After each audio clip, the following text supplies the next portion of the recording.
Seja muito bem-vindo a este vídeo de meu canal. Você sabia que Jesus não nasceu no ano zero de nosso calendário, que divide antes de Cristo e depois de Cristo?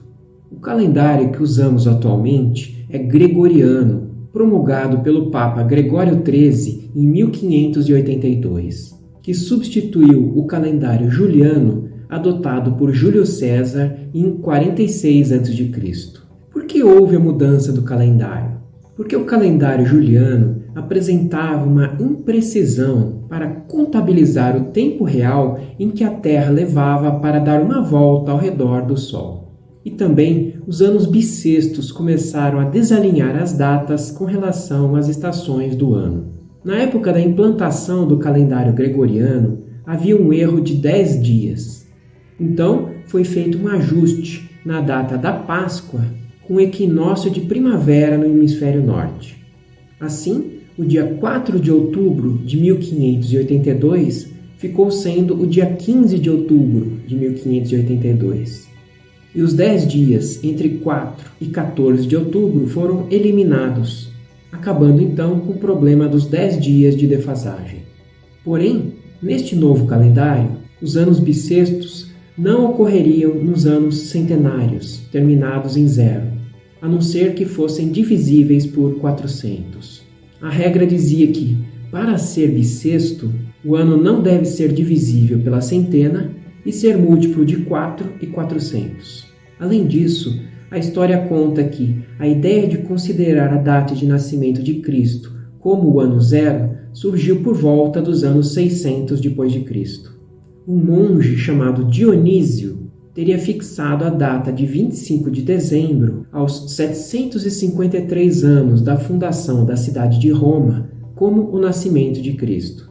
No dia 25 de dezembro seria celebrado o solstício de inverno e a festa de Mitra, deus da luz, ou o festival do deus Sol, que triunfava sobre a obscuridade do inverno a cada ano. A Igreja Católica teria cristianizado as festividades pagãs, ou então incorporado, dependendo do ponto de vista. Dionísio teria se valido de trechos bíblicos a respeito do recenseamento obrigatório para fixar esta data. O principal seria este. Naqueles dias, César Augusto promulgou um decreto ordenando o recenseamento de todo o Império Romano. Esse foi o primeiro recenseamento feito quando Quirino era governador da Síria. Alguns registros antigos encontrados no Egito mencionam um censo mundial ordenado em 8 a.C., mas diversos acadêmicos consideram o ano de 6 a.C. a data mais antiga possível do nascimento de Cristo.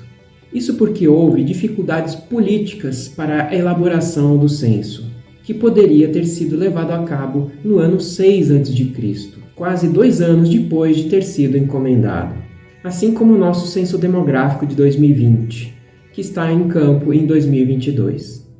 De fato, César estabeleceu que os censos deveriam ser realizados a cada 14 anos. Mas até então não era realizado para os judeus, pois tinha o objetivo de registrar rapazes para o serviço militar, e os judeus eram isentos do serviço militar. O censo do ano 6 a.C. foi o primeiro a ser realizado também para os judeus. Um censo muito famoso foi realizado em Israel em 6 d.C., e o historiador Flávio Joséfo escreve que isso provocou uma violenta revolta entre os judeus, porque as estatísticas levantadas sobre a população serviram para a arrecadação de impostos. Esse segundo recenseamento dos judeus e a rebelião são também mencionados em Atos. Nos dias do recenseamento, apareceu Judas, o Galileu, que liderou um grupo em rebelião. Ele também foi morto, e todos os seus seguidores foram dispersos. E voltando 14 anos antes, deste censo de 6 d.C., daria 8 a.C., com a suposta ordem do censo na época de Jesus, como vimos realizada em 6 a.C.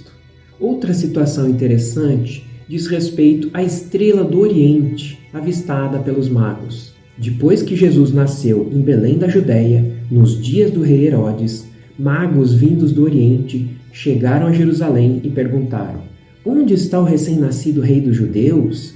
Vimos a sua estrela no Oriente e viemos adorá-lo. Os magos na época eram sábios, astrólogos e astrônomos que estudavam as estrelas. Pode-se dizer que Johannes Kepler era um exemplo de mago daquela época, pois foi um astrólogo, astrônomo e matemático alemão. Ele é considerado uma figura-chave da revolução científica do século XVII, formulando as 3 leis de Kepler sobre a mecânica celeste. Kepler afirmou que uma conjunção tríplice entre Júpiter e Saturno poderia ter sido a estrela de Belém, que teria ocorrido no ano 7 a.C., na constelação de Peixes. A conjunção tríplice seria uma série de 3 conjunções de 2 planetas num curto espaço de tempo. Kepler, inclusive, afirmou: tendo sido comunicado aos magos o aparecimento da estrela milagrosa, Deus, acomodando-se aos modos de pensar da época, teria feito com que a estrela brilhasse no momento em que ocorria uma tríplice conjunção de planetas. Mais tarde, no século XIX, o astrônomo inglês Charles Pritchard, na revista de Sociedade Astronômica Real de Londres, confirmou que uma conjunção tríplice de Júpiter e Saturno, segundo seus cálculos, ocorreu em 29 de maio, 29 de setembro e em 4 de dezembro do ano 7 a.C., também na constelação de Peixes, que, segundo dizem, astrologicamente está relacionada ao povo judeu. Atualmente, um dos maiores defensores de que essa estrela do Oriente ou estrela de Belém foi realmente essa conjunção tríplice é o astrônomo inglês David W. Hughes, do Departamento de Física da Universidade de Sheffield, no Reino Unido. Também o astrofísico Grant Matthews, da Universidade de Notre Dame, nos Estados Unidos, estudando dados históricos, astronômicos e bíblicos, chegou à mesma conclusão de que houve uma conjunção extremamente rara de planetas, mas para ele ocorreu no ano 6 a.C. e nunca mais foi observada. A presença de Júpiter e da Lua indicava o nascimento de um grande personagem, e a presença de Saturno indicava um símbolo de vida. Assim, essa conjunção de planetas, que durou muitos meses, poderia ter ocorrido a partir do ano 7 a.C. e terminado no ano 6 a.C., um período de jornada dos magos do Oriente até Belém. Esse período casaria com a data do censo a ser realizada naquela região, entre 7 e 6 a.C. Também outro trecho bíblico diz: depois que Jesus nasceu em Belém da Judéia, nos dias do rei Herodes, magos vindos do Oriente chegaram a Jerusalém. Sabemos que, segundo registros históricos, este era Herodes o Grande, que governou entre 37 a.C. e 4 a.C., o ano de sua morte. Ou seja, se ele morreu em 4 a.C., Jesus teria nascido antes disso.